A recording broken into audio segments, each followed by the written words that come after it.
No ano de 1962, o presidente dos Estados Unidos, John Kennedy, instituiu o Dia Mundial dos Direitos do Consumidor para dar proteção aos interesses consumidores. E 23 anos depois, a Assembleia Geral das Nações Unidas, a ONU, adotou os direitos do consumidor como diretrizes das Nações Unidas, dando assim legitimidade e reconhecimento internacional para essa data. No Brasil, o Código de Defesa do Consumidor completou 22 anos esse ano. Em outras palavras, o que a ONU reconheceu e comunicou mundialmente foi que nessas relações de consumo, o consumidor é a parte mais fraca. O consumidor é o hipossuficiente, é o vulnerável.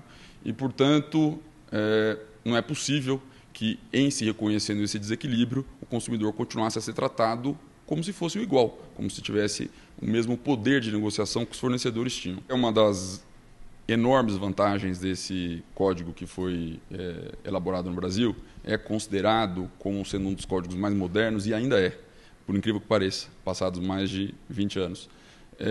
Exata e precisamente porque o legislador se valeu de uma técnica legislativa muito louvável, muito moderna, que é de prever princípios, de prever cláusulas gerais, aquilo que em direito se chama de conceitos jurídicos indeterminados, de regras que não são especificamente aplicáveis a uma situação, a um contrato de consumo, mas às relações de consumo e que podem ser moldadas, no caso concreto, pelo juiz, de acordo com as necessidades que aquele caso concreto apresenta.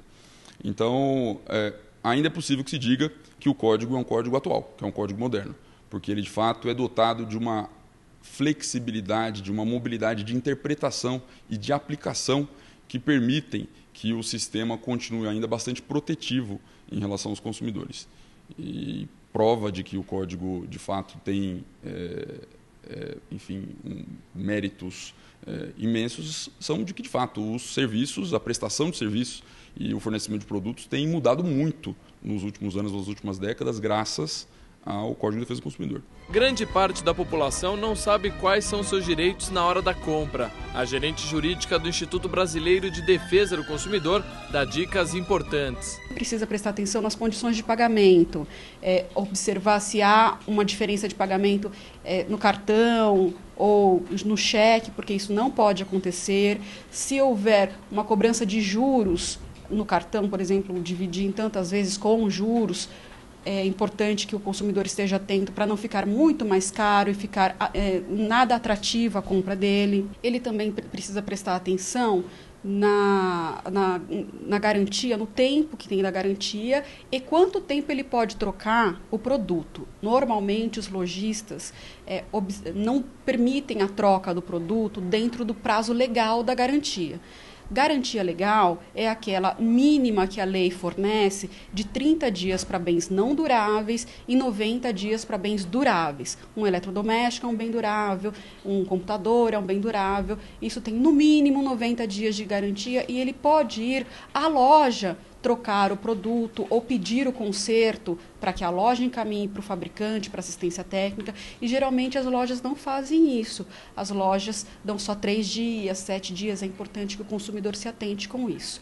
E no caso, então, de uma compra de um serviço, a contratação de um serviço, tem diferença? Qual é a ação do consumidor? É importante que o consumidor leia com atenção o contrato, todas as condições da contratação do serviço precisam estar no contrato. Se não estiver no contrato, o consumidor não está obrigado a aceitar, a concordar. Tem que ler com atenção e tem que ter a nota fiscal para ter as condições de prestação daquele serviço. E no caso do consumidor se sentir lesado, o que ele deve fazer? Qual é o primeiro ato, a primeira ação dele quando ele contrata o serviço ou compra um produto que ele acha que teve algum problema? O consumidor deve primeiro tentar diretamente falar com a empresa. Se for um serviço regulado, entrar em contato com o serviço de atendimento ao consumidor, pegar o número de protocolo, pedir a gravação se tiver interesse, porque ele tem direito à gravação da ligação que ele fez a reclamação, tudo, até para se munir de documentação para depois reclamar em outros fóruns. Aí não deu certo com a empresa, vá ao PROCON, vá à agência reguladora, faça a reclamação por telefone, registre a sua reclamação no PROCON, que aí pode ser que inicie um procedimento administrativo para resolver aquela situação ainda fora da justiça. A presidente Dilma Rousseff fará um pronunciamento para ressaltar que a defesa do consumidor será uma política de Estado. A presidente deixou muito claro que há necessidade de que se eduquem os consumidores para que possam exercer os seus direitos da forma mais plena, da forma mais efetiva, e eduquem, inclusive, para que indiquem a eles, ou para que seja indicado a eles, o caminho ou os caminhos possíveis para que esses direitos possam ser exercidos.